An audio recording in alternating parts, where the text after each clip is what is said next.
المنتخبات المغربية بتمتع وتبدع في الملاعب العالمية. موعد المغرب ومالي تحت 17 سنة مع المنتخب المغربي يوم 25. المنتخب المغربي بيحقق إنجاز أمس، إن هو فاز على إيران 4-1 بدرجات الترجيح بعد المباراة ما خلصت بنتيجة 1-1 لكلا الفرقتين، ويلعبوا ضربات ترجيح والمغرب تفوز وتوصل للربع النهائي في كأس العالم للناشئين تحت 17 سنة.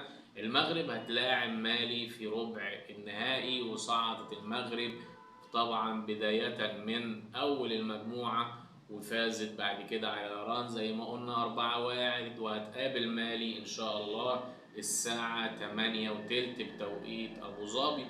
وطبعا في نفس اليوم هتلعب فرنسا وأوزبكستان، واللي هيفوز هيقابل المغرب أو مالي يوم 28/11. وده اللي عاوزينه، المغرب تعمل فارق كبير جدا جدا وتفوز كبلد عربية وتوصل للمباراة قبل النهائية. يتلعب فرنسا يتلعب أوزبكستان، ولكن هم شباب ناشئين تحت 17 سنة، ولكن هم الرجالة.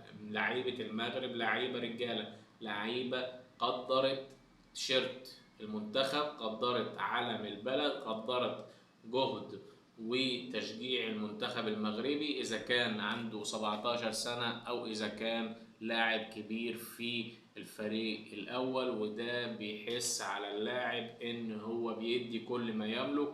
إن شاء الله المغرب يقدم ملحمة كروية ويصعد يلاعب فرنسا أوزبكستان، أي فريق إن شاء الله يوصل للنهائي اللي هو إن شاء الله يوم 2/12. وإن شاء الله بالتوفيق للمغرب، بالتوفيق للعيبة الرجالة. أنا بصراحة مش شايفهم ناشئين، أنا شايفهم لعيبة رجالة إن شاء الله يكللوا الفوز ويكللوا مجهودهم إن هو يوصلوا للنهائي، ومش بعيد إن شاء الله إن هم ياخدوا البطولة. وبكده ميعاد مباراة المغرب ومالي. بالتوفيق للفرق المغربية جميعا، وسلام.